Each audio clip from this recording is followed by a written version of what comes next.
Hello, everybody, and welcome back to the Joe Blow Movie Show. I'm Kier Gomes, and I'm going to be your host as per usual. How you guys doing? I've noticed a few regulars already in the chat. Hello. Special shout out to Prince Caspian, B Positive 99, Cartoon Man, Azo 100, Bootzilla is here. We got that YouTuber with Kiki as a profile picture. We've got Yash is back. And Negative, thank you all for being here. Hello, and yeah, shout out to and Hip Hop Legend is here. David is here. Oh my God, now we're talking. All my guys are back. We got Darkhawk. Thank you guys all for being here. Let me give you your official greeting. You know how we do things around here. Hello there. Hello there. That's what you get for now. But if you guys are good, maybe I'll play the Fletch theme song. Glindlebro is here too. Wow, man, I could spend maybe I could spend this whole show just shouting out my friends who are all coming back to hang with us again. You guys are the real MVPs here. Let's give you a round of applause, you know? For real, thank you guys. Seriously, thank you. And also, as usual, I have missed you guys. It's been a good week. We've had a lot of fun making some new videos. We're going to talk more about that later in the stream, but it's been a good week. But I am ready to do my favorite thing, which is sit here with you guys, talk about movies, and specifically, today's going to be a pretty comic book heavy news dump. So for those of you that are like me, you're gonna love it. We are drinking the juice again today. Different flavor though. If you guys are interested in a personal story, maybe I'll tell you later about why I'm drinking a different flavor of my usual drink. If anybody even cares. All right. Yeah, you know what? Since the gang is all here now, I think Darkhawk, I think we will do the Fletch theme now. Here, this one's for you guys.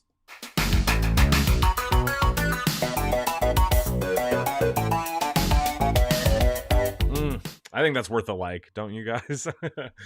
All right, guys. So as the title, thumbnail, all of that, the whole promotional package to tonight's show suggests, we've got some interesting DC updates. Now, a lot of this stuff, as per kind of is always the case until it actually comes out, a lot of this stuff is just speculative and piecing together what seem like useless pieces of information scattered across hundreds of pieces of press, put into theories that I think start to become something. So we're going to be talking about all of that today. Some movie news. I just saw before the show that there was a Spaceballs teaser released. Maybe we'll check that out. Yeah, Hip Hop Legend couldn't find my favorite. Yeah, yes, I couldn't find my favorite. It's over here. I couldn't find my favorite flavor, and I will tell you guys that story if we have time later. It was a whole fiasco. I feel like I could make a short film about it, and I might. I don't know. Let's start with the big topic today. Let's kind of just dive right into the show, shall we? Let's start with the big one. All right, we're gonna do Superman stuff. We might bounce around here and there to other relevant stuff and then come back to it. But for those of you that haven't seen it yet, there was a final trailer released for James Gunn's Superman movie. I don't know where you guys are at with this. I know we talk about this movie a lot on the show, and some of you guys are with me where you're excited, but not all the way there. Some of you are still not there at all, and then some of you are already super stoked, and that's where I'm trying to get. My mission has been, and for those of you that return to the show every week, you can attest to this. My mission from the beginning has been, I want that feeling. I want to be excited. I want to be ecstatic for a new Superman movie, and it's been kind of like a slow process for me to get there, I guess, but I am getting there, and this final trailer finally gave me something that I've been needing. It gave me some of that oomph that I've been waiting for. So we might watch the trailer. I think it would be good for those of you that haven't seen it. But before we do, let's talk about some other stuff, because they're probably going to copyright me on the trailer. It's a whole thing. Don't want to get into it with you guys. Now, for those of you that also didn't know, tickets are on sale, like advanced, tickets, but I think they're probably, depending on where you live, they're probably sold out. They're sold out for me in my town and the next town over, sold out. So you know, if I don't know if that helps you at all now, but if you haven't gotten your tickets yet, see if you can still grab them. And if not, you guys can wait in line with me like everyone else on opening day. Now, as they were doing press for this movie, I wanted to talk about something that James Gunn kind of said. And during the promo, I guess, during like the interview, James Gunn was asked about obviously potentially doing a sequel to this film if it does well. Now, this question is obviously it's perfectly timed because the movie's about to come out and they've just announced kind of another level of DC movies, another, you know, phase of DC movies, if you will. So it would make sense for, you know, if being asked for James Gunn to kind of hint that, yeah, I am thinking about a Superman sequel, or at least, you know, the casual director's answer of, I know where it could go. If there's another movie, I know where it could go. But instead, James Gunn said that he is writing another Superman project. Currently, he's developing something, but it's not a direct sequel.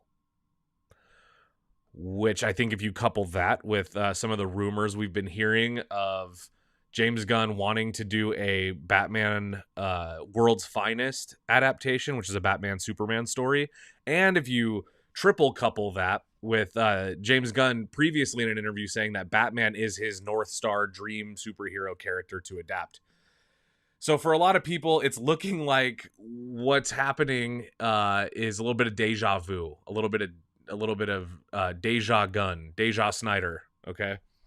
It looks like what we might have on the forefront here is a Superman movie that comes out, hopefully does well, hopefully is good. Let's start there. It's hopefully good.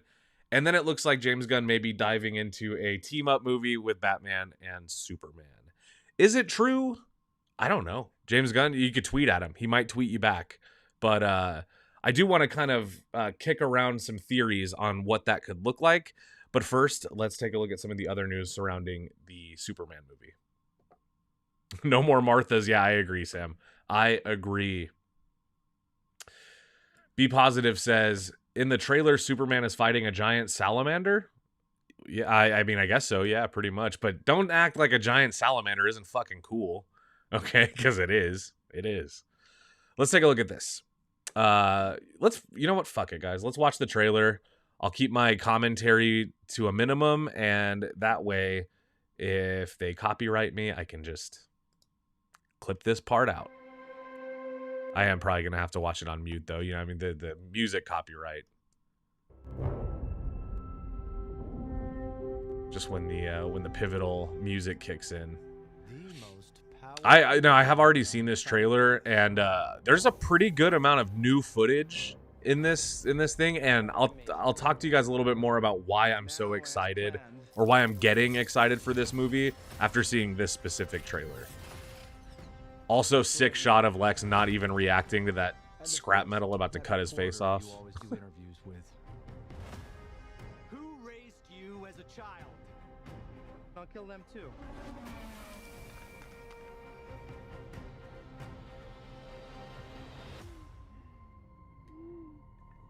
Nicholas Hoult, man, I think he's gonna nail Lex Luthor as a character.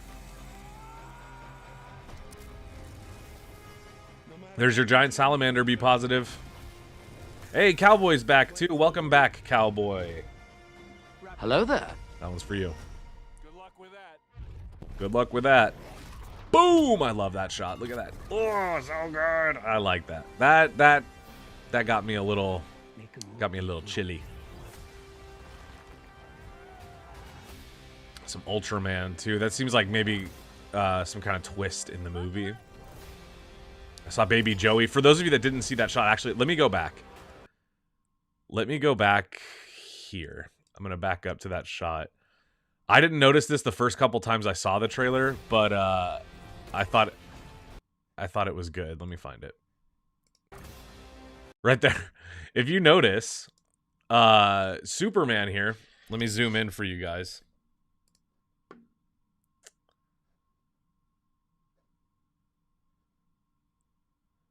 Superman is holding this. This guy's name is Baby Joey. This is Metamorpho's baby. But Superman is holding a little tiny green baby, and I thought that that was really funny.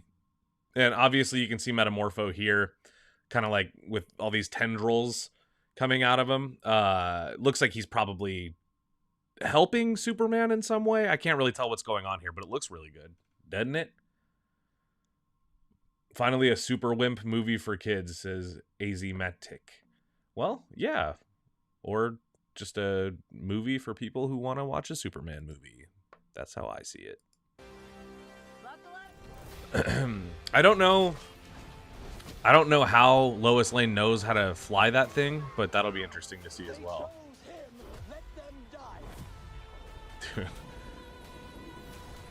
That shot is crazy. That must have been fun to film, you know? I'm not messing around. I'm doing important stuff. Dude. I think that one is for the Snyder fans in there. That was just like some nice, brutal Superman, you know, using his heat vision. Which, by the way, Superman, I guess like in the original, like in the comic book lore, Superman doesn't really have lasers that come out of his eyes. It's more of like he looks at something and it heats up. But you know, it looks cooler with like the Cyclops lasers. But I think that was a cool little clip. Lois knows because she watched Guardians, says the real Mr. Nixon. Hey, welcome back, real Mr. Nixon. Let me give you your greeting. Hello there. Hi, welcome back. Yeah, that was a good one, man. So okay, let me tell you guys what it is about that trailer that got me kind of a little more warmed up to this movie. Because again, I mind you guys, I like James Gunn. I love the Guardians trilogy. And I like James Gunn movies. I liked The Suicide Squad and Super, which is a Rainn Wilson superhero movie that I thought was very funny and weird and good. So I like James Gunn. I'm rooting for James Gunn. But keeping it 100% real, the first trailer that we got, the second trailer that we got, I was just... there was something missing that kept me from getting excited. This one added a little bit more of what I'm always saying that I look for. It added a little bit more of Superman's character, right? Because I think the mistake with Superman since the Reeves Superman movies is like that sense of Superman's a farm boy, a do-gooding farm boy, Boy Scout type of guy, you know? And I think like Cavill was able to do that a little bit with the material, but those movies were ultimately just about something else. And, so for my liking, it was a little bit less, Superman. But this shows, especially in the beginning of the trailer, Superman going out of his way to save people. It looked like in this clip here. Let me pull it up. I was originally just going to play not clips of the trailer, just do stills of the trailer so that I could talk about it without having the copyright. But now that we've seen it, right here, that shot where Superman is keeping the rubble on the bridge from crushing this woman, it looks like in the position that they're in, it looks like he's going out of his way to do all of that for, I don't know, a car full of people or a couple of cars full of people. And that is what I'm always saying that I'm looking for with my Superman. And I think that like the thing for me is that like I like badass, super intense action, and I like violent fight scenes, and I like interesting and I don't know, graphic stuff. But I also think that like depending on who you're adapting, sometimes it is nice to just go back to like, this is a guy that at the end of the day saves people first and punches bad guys second, but it looks like we're gonna get both. I mean, he's punching, as B Positive said, giant salamanders. Okay. The Hammer of Baravia, whoever that is, punching that. Lex Luthor will probably get a hit or two. He knocked out a whole bunch of his goons with that heat vision. So I really like that. I feel like that was finally like that punch in the gut that I needed to be like, okay, I'm getting a sense now of how, I don't know, how much range I'm going to get of Superman in the movie. I'm hoping that it's not all delegated to one scene of him saving the cats, as they say. and more that it's peppered throughout the movie, you know, at appropriate times. So that's kind of what I'm looking for. All right, let's take some comments before we keep talking Superman stuff. But yeah, it looks like you guys, ultimately, some of you are excited for the trailer, some of you not at all. Okay. Nah, bro, it's wallets closed. Well, that's okay. That's okay.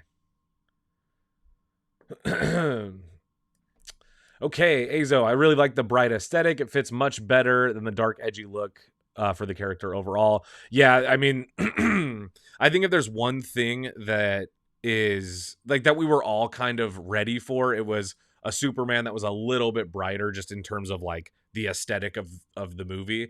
Only because I think like when you are rebooting something in general, you kind of want to like change the look of it to set it apart from other things, and it just makes sense. Like, go back to basics and build the character up before you deconstruct him, you know, which is kind of what I think Man of Steel and BVS was. It was kind of like deconstructing the idea of Superman, and I think that that's fun, but I think that also it's more fun if you build it up first, you know.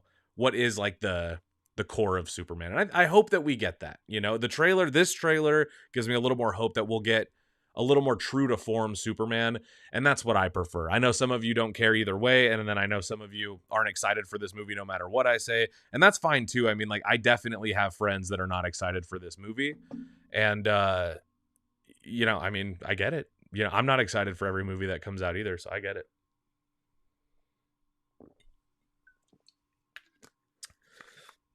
Be Positive says, does anyone know what Superman's yellow belt is for? Tell us, please. Tell us. We're curious.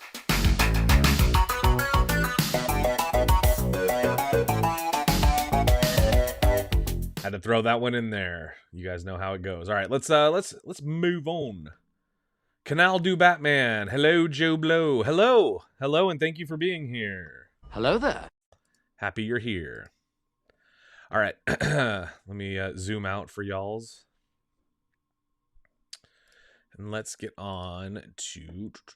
Okay, now this is one that for those of you that didn't know, I mean, I guess it's easy enough to assume these days that a superhero movie will have a post-credit scene. But Superman officially is confirmed to have one. Now, here's what I think is interesting, because I think that post-credit scenes now are seen a little bit differently, and I think they've gone through some phases. Like, I think the initial idea of post-credit scenes, when you first, especially in superhero world, like, you know, I think of Iron Man 2008. There's probably, you know, there was a little post-credit scene, I guess, in like the X-Men Origins Wolverine movie. But like, you know, the superhero genre with the post-credit scenes, it used to be something we all got excited for. And then I think somewhere along the way, after years and years of every movie having one, I think that the ideas of post-credit scenes started to get a little bit less exciting and a little bit more, okay, now we have to sit through the credits. Hopefully it's worth it, right? That kind of like became the thing. Because I will say, I've sat through credits to watch post-credit scenes that I absolutely regret doing that for. 100% that has happened. So I think it's fair to maybe, I don't know, assume that superhero movies are just going to stick to that and have post-credit scenes. But I also think that we're getting to a point where they're starting to mean something again. At least some of the previous Marvel post-credit scenes have had a little bit more pizzazz to them, a little bit more like interest because of things that they're setting up. But James Gunn, on the other hand, not so much. Now, he does say that it has a post-credit scene, but he has a philosophy about it. And let's take a look at what he says. I have a philosophy about post-credit scenes. It's somewhat related to my own mistakes in my time with Marvel. I did not like what I did in Guardians 2, where we set up Adam Warlock, and we set up Guardians of the Galaxy, and we set up all this shit I didn't necessarily plan on.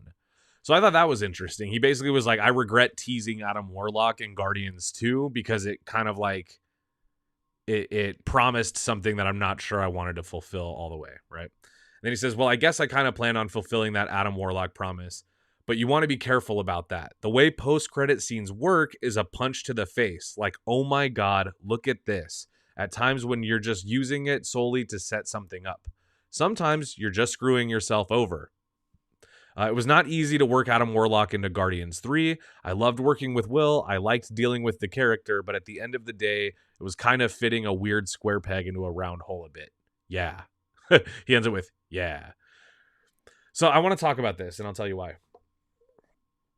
To me, I think that what James Gunn is kind of saying is there will be a post-credit scene in Superman, so we know that. And I think that what he's telling us is it's not going to be a huge kickoff to something else. It's not going to set anything up. I don't know about anything, but I think what James Gunn is saying is like, I do have a post-credit scene in the movie, not one that is going to blow people's minds and promise something huge that's years away. And I want to say I respect that. I'm, you know, obviously there's like this little piece of me that would have my mind blown if we got like a huge giant like a Wonder Woman cameo or something at the end of the movie.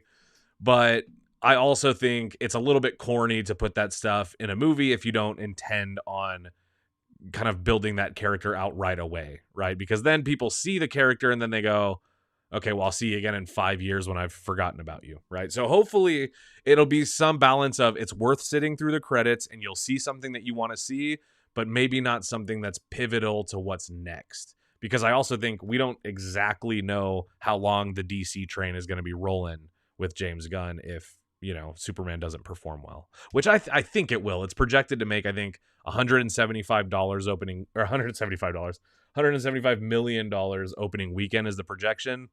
I'm hoping for James Gunn's sake that be the case.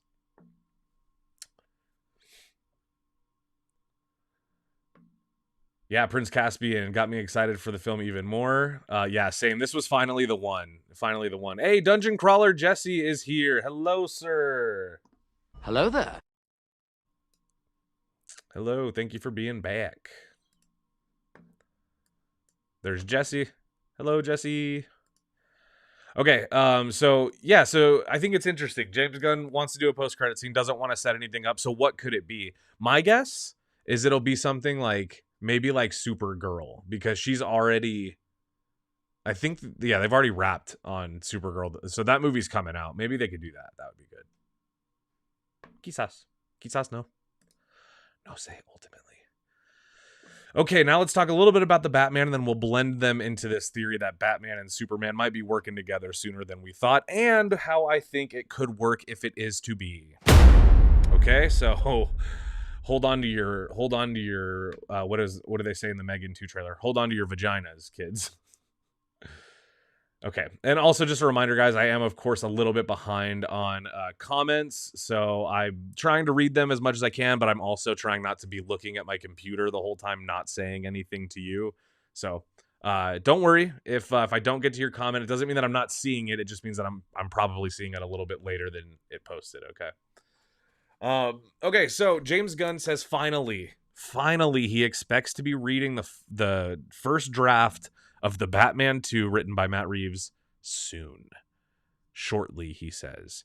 If you guys didn't know, this movie, it was kind of recently a big question mark of, is it still happening? And according to James Gunn, yes, it's still happening. And according to James Gunn, yes, Matt Reeves is still directing it. So as of right now, that's the information that I have from James Gunn. I'm going to work under that assumption and refer to things accordingly. But I don't know what'll happen in the future, and no one does. So the script has been delayed. Now, Matt Reeves in the past has said that he's a slow writer, and I think it's cool. As long as the movie's good, you should take your time with these things.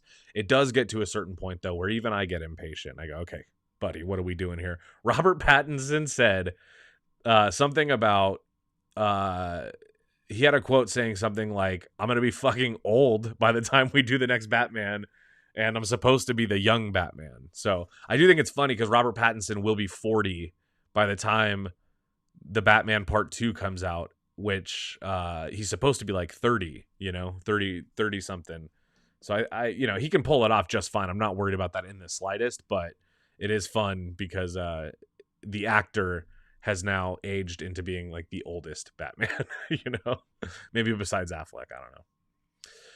Okay, so but James Gunn says that it is coming along. But listen to this, okay? Because if they end up going through with it, the movie will come out, I think, in 2027. And by that time, there should be some more clarity on what is to become of Robert Pattinson in the role as Batman. Because it seems like every couple of months it kicks up again, where it's like we're for sure not going to get Pattinson in the DCU as like the Justice League Batman with David Cornsweet and Millie Alcock and that cast, Guy Gardner or Nathan Fillion. Like, all I'm saying is it comes up all the time is Robert Pattinson going to join the DCU as Batman? And then like there's always like the naysayers, and then there's the people that think it could happen, there's people that think it's already happening. I think like the more it goes on, the more it stretches on, the more I'm kind of okay with either one. I used to be a little bit more in the camp of keep Robert Pattinson separate. That the Batman was really good. I like that movie kind of the way it is. It would feel a little bit weird to kind of merge him with a brighter, newer universe. But I think that like after seeing Superman, I could see how the characters could interact with each other in a believable way if in a different setting, obviously with a different set of, creators to kind of bring their own tone to it. I think the movie would have to be different in tone. So it could happen, and I don't know what's going to happen, obviously. But I do know that the Batman 2 is still scheduled for 2027, I think, 5 years after it was after the first one initially came out. But it is exciting. But what's also interesting is check this out. In an interview talking about this, James Gunn also said this right here. We're working on Wonder Woman. Wonder Woman is being written right now. Whoa. So, this feels like a bit of a bombshell to just kind of be throwing out there, because Wonder Woman has been kind of done dirty in the DCU so far, because for those of you that keep up with like video game news, there was a Wonder Woman video game that has been, it was on the books for years, had a release date, got pushed back, had another release date, got pushed back. And finally, Warner Brothers scrapped it when they canceled or whatever that branch of video game development.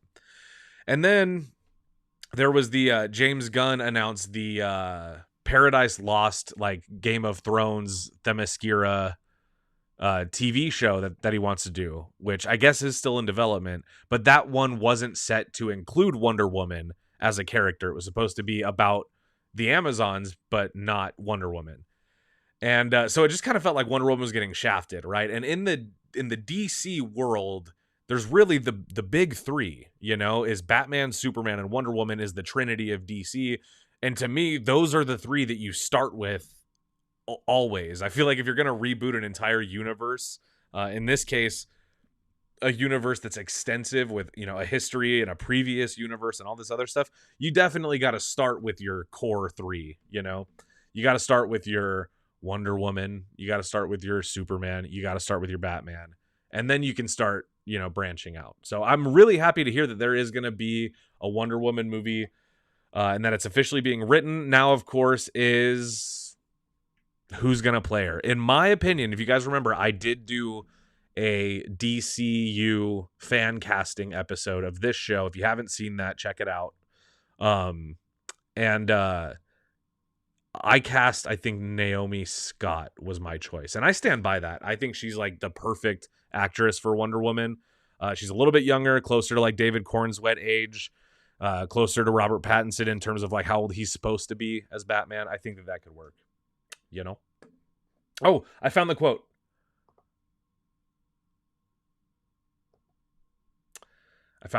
It says, Robert Pattinson, when they asked him, are you going to be shooting the new Batman soon? He said, I fucking hope so. I started out as young Batman, and I'm going to be fucking old Batman by the sequel. Which is also funny because, like, that is true, but it doesn't feel like it's been that long, right? Like, to me, it doesn't, anyway. Yep, there's our Wonder Woman movie being written right now.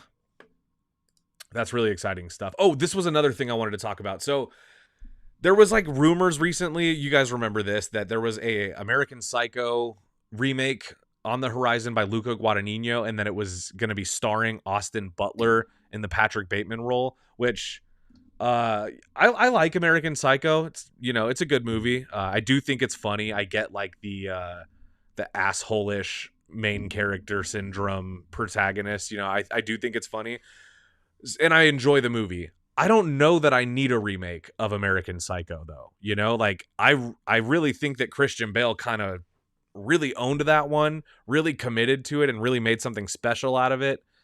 But when I was watching White Lotus season 3, I was talking to my wife and I says to her, I think that if they could get Patrick Schwarzenegger to do it, he would be the perfect choice for Patrick Bateman. And look what we got. I said, look at it. I thought this was a good idea weeks ago. I just want to say that. But now it says that he is very much, that's a quote right here, very much on the radar for American Psycho producers. If Luca Guadagnino is to be directing this and Patrick Schwarzenegger is going to be starring in it, I don't know. Maybe I will. Maybe I do need that remake. Maybe I do want to see that remake. I think I might. Yeah. Glendale says Patrick Schwarzenegger is an interesting choice. I do agree. I think he's just got.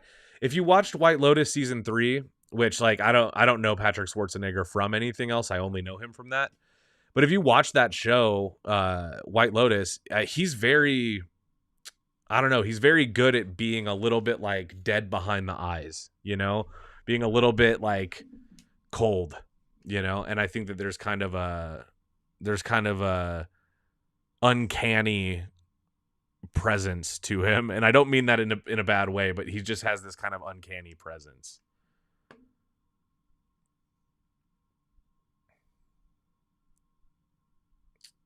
Okay, I'm gonna pull up a few more comments here.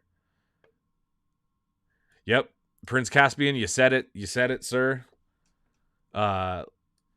Wonder Woman deserves better. She is one of DC's Trinity, and Warner Brother treats her bad. Yeah, dude, it sucks. Wonder Woman's awesome too. Like, if you think about, she's kind of got like another Superman thing going, you know. So it's in terms of like power set and stuff. I mean, and even weirder. So she's a goddess and a warrior, you know, and I mean, she's one of the key pillars of the universe. She definitely deserves the reboot treatment as much as anybody else. I also think, though, I think James Gunn and Patty Jenkins are friends, and maybe it's still kind of a fresh wound. Because remember, if you guys remember this, Gal Gadot when James Gunn first took over DC, Gal Gadot was like, "Oh yeah, I'm still Wonder Woman. I'm still gonna be doing it," and you know, and then James Gunn did a tweet saying she's not gonna be doing it, and it was very awkward. So I think at this point, maybe it's just a little too raw still. So he, you know, I don't know. Yeah, Naomi would be good, says Bootzilla. I agree. I mean, it was my point to begin with, but thank you for agreeing with me. You know?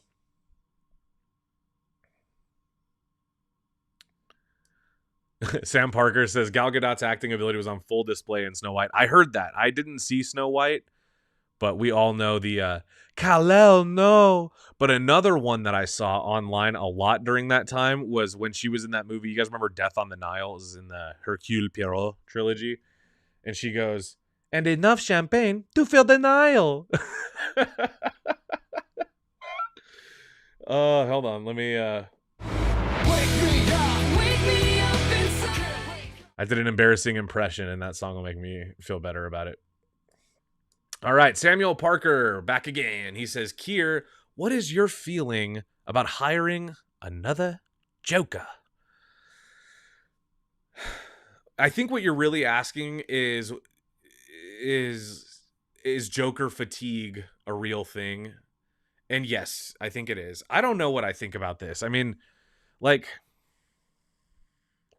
to me, I think that there's kind of something to be said for the fact that the Joker is like one of the most adapted DC characters. I think it's kind of interesting that, a Batman villain. I mean, the Joker is one of the greatest comic book villains, and the history and the lore and the angles you could take, they are kind of, bottomless. You could kind of just keep going back to the Joker well and finding something new and interesting.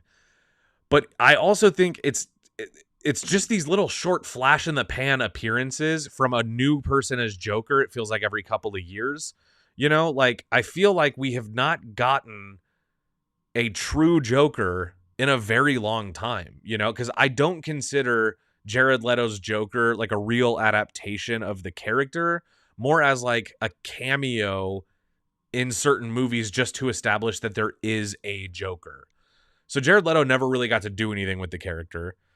Which is probably for the better, let's be honest. I don't, I mean, no offense to Jared Leto, or some offense, I don't know. I think, doesn't he like have a cult? I don't give a shit. I don't know. Jared Leto sucked as the Joker. That's what I'm going to say. But it's just, they haven't given anybody the proper platform to prove they could do it. And then they let Joaquin Phoenix do it, but it was an Elseworlds thing. So you don't get to see him interact with any of the other characters. And it didn't feel like a Joker. It didn't feel like the Joker. It just felt like a movie about, a potential origin story of a character that we all know and love.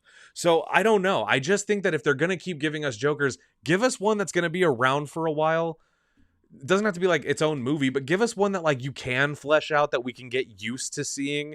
Like the Jared Leto, I got fucking whiplash, dude. Jared Leto has acid green hair in one movie, and then the next movie he's got the same green hair, but it's shoulder length and it's post-apocalyptic, and his behavior is different and his tattoos are different. So it's just, I'm confused all the time when it comes to the Joker as to how do you take what is something people will line up for and continue to just pepper him as some weird accent piece to another story all the time. Coffin nails, man. You're killing your movie. So why do Jokers keep winning Oscars? It's because of the prestige, right? It's because of the prestige of the character. Yeah, Glendobro says Jared Leto is an ass from what I've heard. I'm pretty sure he's like in a cult also, or like is a cult leader. And I don't really fuck with cults. Maybe that's a hot take. I don't really fuck with cults. Hey, Chris Bumbray is here. Fellow Joe Blow. Oh, he's at an F1 screening in Montreal, and apparently the director is here. Well, Chris, make sure you record a clip, send it into the show so we can show our friends. You know how it works. In fact, send a clip to my phone right now, and we'll play it on the show if we can get it before the end of the hour. Oh, Chris, don't worry, buddy. My chain is here. It's here. Hey, man. It's just hiding. It's hiding behind my mic, but it's there. And I made sure it was in the thumbnail, too. We made sure. All right. Let's hit up the next page. I thought this was interesting. We won't spend too much time on this. I just thought this was fucking weird. Robert Eggers is going to write and direct A Christmas Carol with Willem Dafoe eyed to play Scrooge. Now, obviously, it's Willem Dafoe eyed to play Scrooge, especially because Robert Eggers is directing it. He's worked with Willem Dafoe now twice, so makes sense. And, I mean, who doesn't want Willem Dafoe? Cool, Chris. Yeah, send it. Send away, my friend. Send away. If we can get it before the end of the hour, I'll play the clip on the show. So yeah, I'm not going to spend too much time on this, but I thought this was interesting, especially because Robert Eggers is already, I think, officially writing and directing a remake of The Labyrinth. So I think that's kind of interesting, don't you? The Labyrinth, the David Bowie film. By the way, the first time I saw that movie was a few years ago in theaters, and I had been missing out my entire fucking life because, wow. Seeing David Bowie's package on the biggest screen in town, there's just something about that you can't really quantify. You can only really experience it in a fever dream, and it was awesome. Yeah, so let me know what you guys think of this. I love Robert Eggers. I think obviously if he's writing and directing this, it's going to be a very realistic, well displayed Christmas Carol. I don't think this is going to be a horror version. I just think that the natural horror of the story will be highlighted because it's Robert Eggers. Because I also think I heard some people saying, I saw 2 people today online agreeing that a horror version of Christmas Carol sounds too schlocky for Robert Eggers. But I think what it really is, though, is it's not a horror version. It's just going to be a direct adaptation. And I think that the tone and the natural scary stuff about the movie or about the story will shine through. Yeah, and he's also working on his next movie, Werewolf, which we all knew as that's the next Robert Eggers movie. But I don't know. I think all that stuff is super cool. I'm just curious, why is he doing this, and what's his idea? What's the angle? I don't know.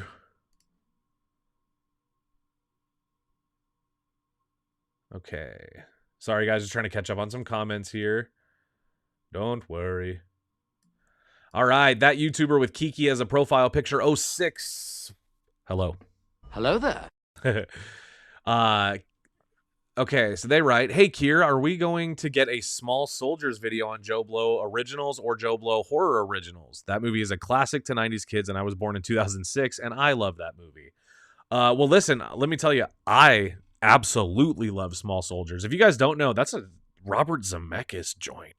Okay, so the technology used in it aged terribly. No, I love Small Soldiers still. I think in due time we will find a home for a Small Soldiers video. I would love to be the one that does that video. So yeah, it'll happen. It'll happen eventually.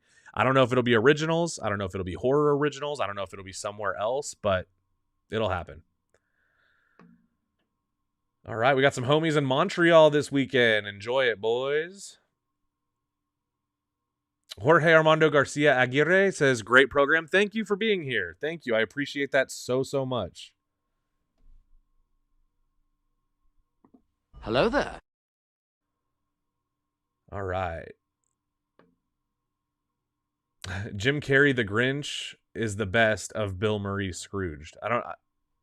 Did you mean, or Bill Murray Scrooged? In terms of Christmas movies, you mean? A Christmas Story is the best Christmas movie.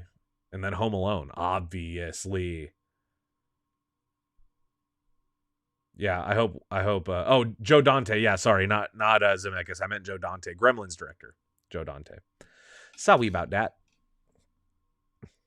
I always mix the two up just because of, they're both, I guess, responsible. Back to the Future and Gremlins, 2 of my favorite films, so maybe that's why. Okay, I also saw that the animated Stranger Things series is going to be taking a page from the real Ghostbusters. If you guys don't remember, that was the animated series for the Ghostbusters. That was the one where Egon had blonde hair for some reason. The reason I thought this was interesting is because I didn't even know that they were planning on doing a Stranger Things animated series. I'm here for it. I love Stranger Things. I will watch that, but I didn't even know that they were doing that. Okay, this one's kind of along the topic of Fantastic Four, but it looks like the Elementals director, Peter Sun, has been hired to direct The Incredibles 3. Let's talk about this. I have a feeling some of you in the chat are fans of The Incredibles. Let me know if I'm correct, but I'm assuming there's some of you out there because I'm a huge fan of The Incredibles. The first movie especially, that was one of my favorite superhero movies. I mean, as long as that movie has been out, it's been one of my favorite superhero movies. And it gets joked about now. It's kind of the Fantastic Four movie that we all deserved and never got, right? Because it's this literal super family. They have this kind of 1960s aesthetic, and the vibe of the movie is very akin to old Fantastic Four. And I love that. I think that's so much fun. And I like the second movie as well, but it wasn't as memorable. Although the animation was so good in the second one that going back and rewatching the first one made it look a little worse. Rosa G says, I love Small Soldiers too. I know, right? Such a good movie. So, okay. An Incredibles 3 coming with Peter Son. I have seen negative reactions to this, and I find that absolutely fascinating because I thought Elementals was a good movie. I really, really liked it. I thought the animation was incredible. I thought the kind of, I don't know, tone of the movie, the like kind of silly but very intensely personal tone of the movie. I loved all of that. I don't know. I thought it was a great story. And I've been seeing a little bit of backlash about Peter Son being attached as director to this movie, and I don't know exactly why that is. So you guys let me know what you think. I heard this and I didn't feel I didn't really feel anything. I wasn't bummed out. I wasn't, over the moon or anything, but I thought it was a good choice. And yeah, it seems like some people were taken off by that. Prince Caspian says, "I love both movies. I'm excited for 3." Yeah, dude. The Incredibles, those movies are incredible. Those are good superhero movies that also I think really make use of the animated medium to give you Fantastic Four-esque movie, the right, like, even because I think what makes the movie so much fun is it feels like a family comedy, but the superpowers and like the villains and the crazy costumes and stuff and Edna, they kind of add like a heightened, almost like the same thing that I liked about Spy Kids, where it felt like a family comedy movie dressed in espionage or otherwise, supernatural adventure. I like that. And I think it's very fun to put, those contrasting things together of adventure and huge, grandiose, happenings and goings on with like a small, intimate family story. I like that.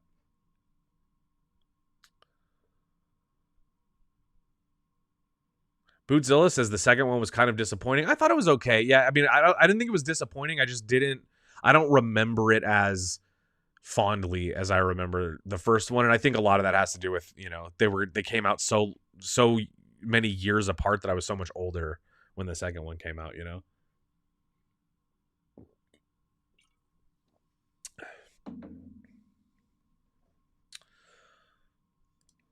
Be positive. Best Sherlock Holmes movie, Without a Clue, with Michael Caine and Ben Kingsley. The best Sherlock Holmes movie is Guy Ritchie's Sherlock Holmes. Dungeon Crawler Jesse says, calling it that Syndrome will be back because killing him was messed up for a kid's movie. Dude, they got to bring back Syndrome. They have to. It'd be too good. And I bet Jason Lee would do it. He's not acting much these days, but he would do some voice work. He would definitely come back to play Syndrome. All right, speaking of other teasers and Easter eggs, a lot of the news I got this week was just that. It was teasers and Easter eggs, But we interviewed Garrett Hedlund for one of his new movies. And in that interview, we asked him about Tron Legacy, which he was the star of, and I thought was actually pretty good. In the interview, he says that he thinks we'll be seeing his character Sam Flynn again in the Tron universe. Now, this is exciting because Tron Legacy, I think is what it's called, right? Yeah, Tron Legacy is coming out soon. I can't remember exactly.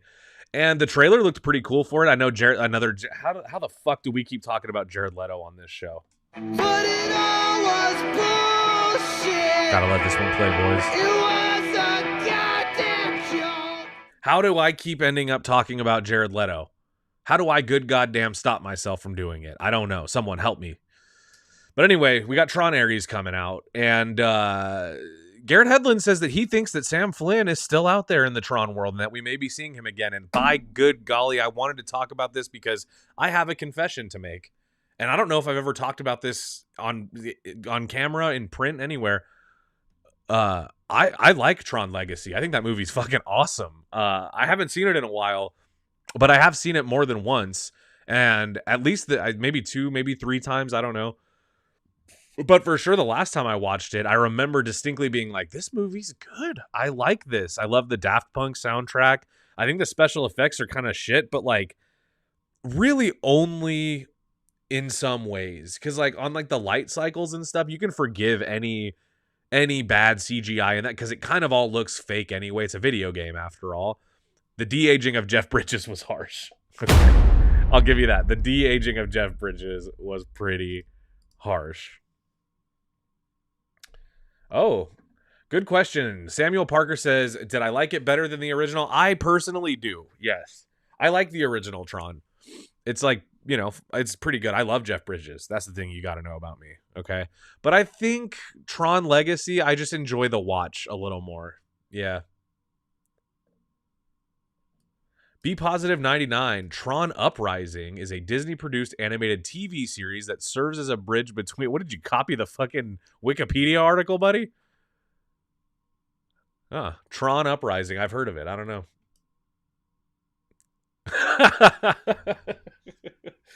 Yeah, it probably looked very similar to my reaction last week when we had a friend on the chat who was going to a funeral, and I absolutely fucked it up because I was unaware of the circumstances. You guys remember that? Yikes. Yeah. Dang, yeah, it looks like a lot of you guys liked Tron Legacy. Look, Prince Caspian, Cowboy. Oh, Cowboy liked the game Tron. Yeah, that makes sense. Hip Hop Legend liked it. Yeah, dude, for sure.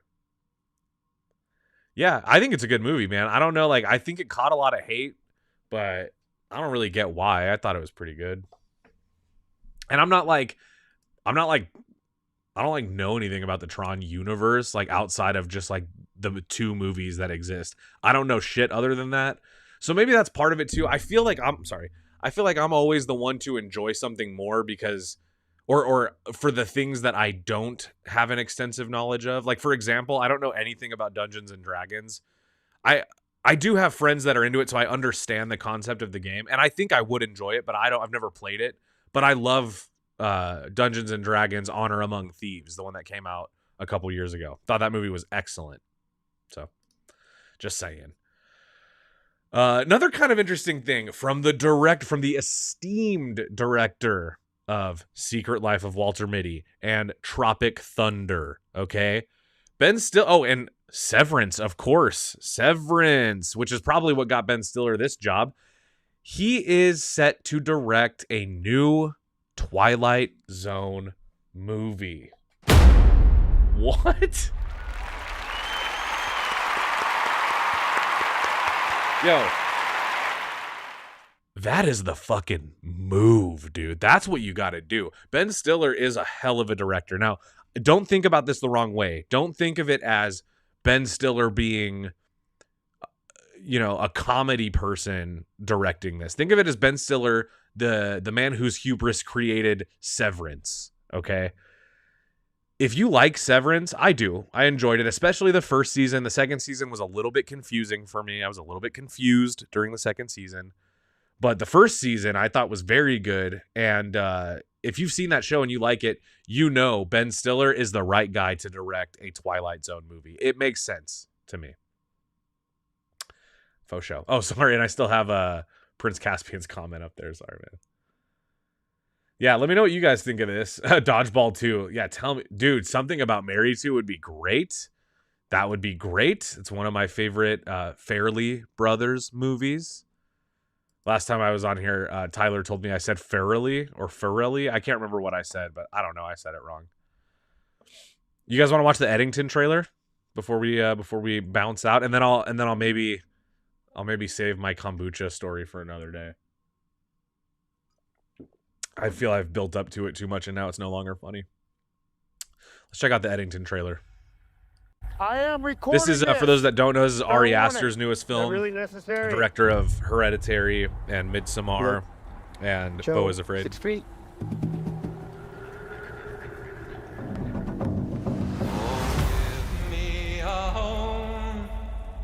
Bunny Twan. Is that praying? I'm gonna have to turn that down. You know, because I'm gonna get copyrighted to high hell. Joaquin Phoenix is such a goddamn chameleon, dude. If you look at this man here, and somebody said earlier this year, Joker 2 came out, and that's the same person, you'd be like, what the hell? What the Halle Berry? It is kind of crazy to think, like, that's the Joker. That's, you know, skinny boy Joker. And now he's like, you know, like me, like a soft in the middle, white-haired man. I'm getting a white beard. That's why I'm allowed to say that. Some Emma Stone. We love Emma Stone, you know. Did you guys like Kinds of Kindness, by the way? I kind of wanted to talk about that when it came out, but I didn't. I didn't love it. I did not love it. Thought it was weird. I liked Poor Things better. Way better. The real Mr. Nixon says we don't talk about Joker 2. Yeah, man. Fine by me. Fine by me. I don't like to talk about Joker 1 that much, to be honest. I know everybody loves that movie. I wasn't a fan. It was fine. This movie, I trust Ari Aster, but I'll be honest, man, this trailer to me looks, it is kind of intense, but it looks a little bit like I'm just going to be depressed watching this, thinking about what life was like just 5 years ago, you know? That's kind of where I'm at with it. Austin Butler looks like a cult leader. Like Jared Leto, we're talking about him again!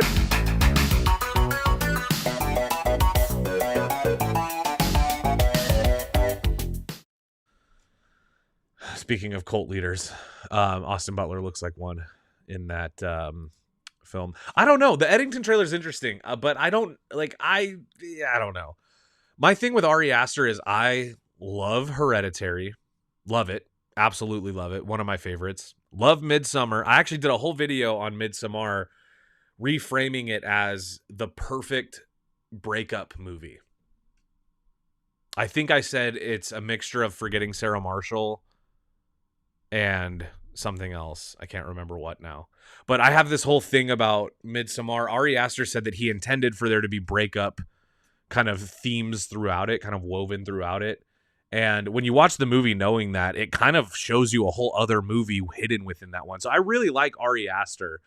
But when I saw Beau is Afraid, I went and saw it with my friend Chris when it came out at the movies. And we watched it. And when the movie ended, we sat in our seats through the credits until they turned the lights back on. Just like, what the hell? And I was so disturbed and taken back by Beau is Afraid that I had trouble recommending it to anybody. And then it hit HBO, and I was like, you know what? I'm going to watch it again. But I'm not doing it alone. I can't watch it alone. So I made my wife watch it. And she appreciated it a lot. And maybe more so the second time, it was easier for me to like fuck with it. You know, I liked it a lot more the second time, for sure. But my wife liked it. And I thought that was interesting because it's, you know, it's a very divisive, very strange, very fucking horrible, you know, horrific movie. If you guys don't know, that's the one where Parker Posey dies after Joaquin Phoenix blows his load in her. And she dies from it.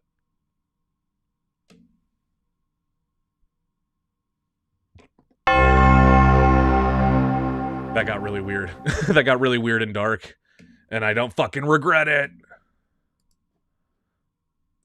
Okay. One other small thing. I saw a poster, a new poster for Weapons. And I thought it was really fucking cool. Super creepy. It looks like Zach Krieger had his daughter or son draw this.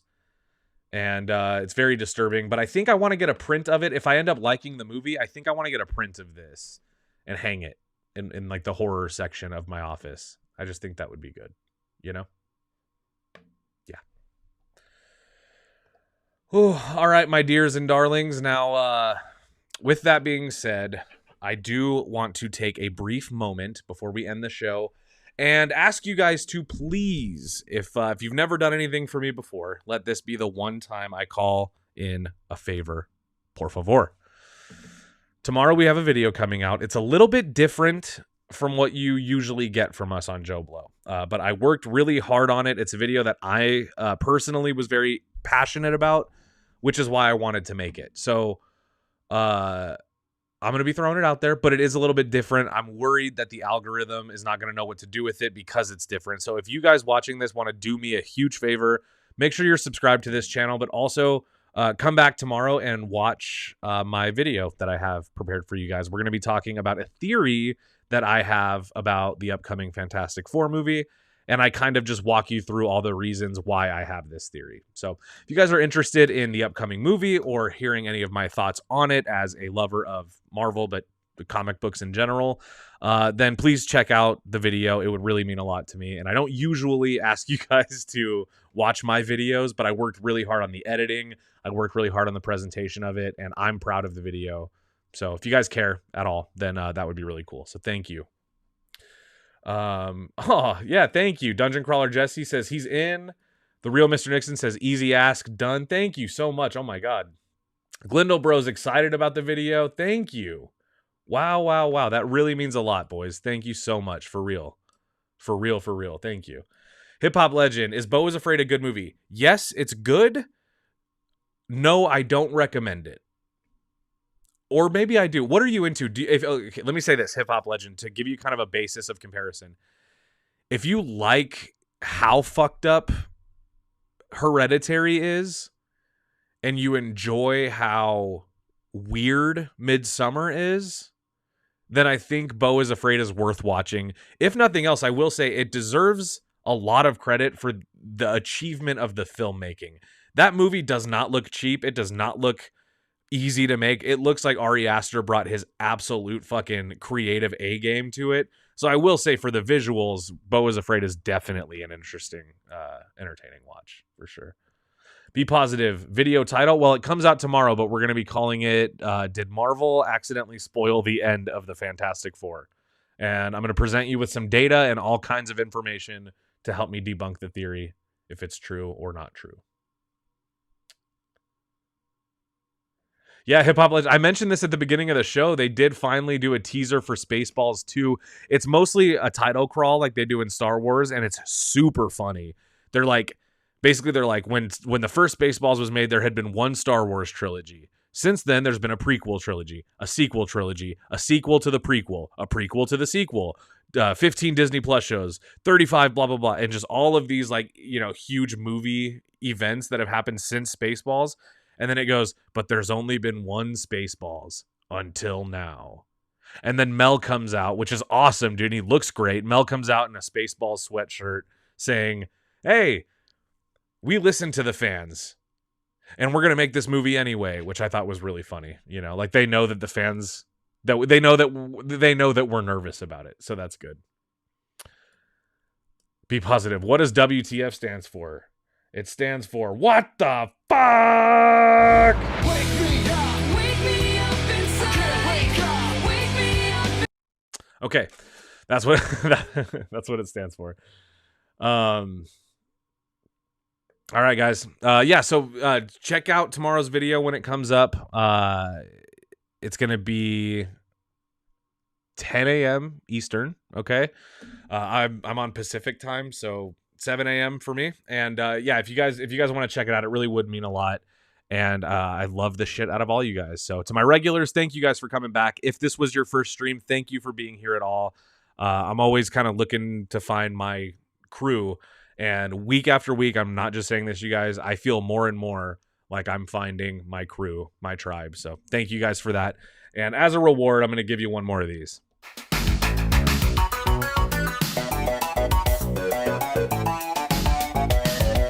It's hard not to like act like you're playing the synthesizer. This is how I play the fucking synthesizer. I don't know. Hip Hop Legend, if you haven't seen Midsummer and you barely remember Hereditary, maybe just go into Beau is Afraid blind. It's a long movie. It's 3 hours and it's very fucked up. And that's all I'm going to say about it. I do think it's worth watching if you think it's like your style. If you don't think you'll like it, you're probably right. If you think you'll love it, I don't know for sure, but then it's at least worth checking out, you know? All right, guys. Well, I fucking love you all. Thank you guys so much again for being here. I'm going to play you out with the outro, but yeah, I'll see you next week. I hope everybody has a wonderful weekend. Go to the movies, enjoy your lives, and try to relax if you can. I know I will. All right, guys. I'll see you next week.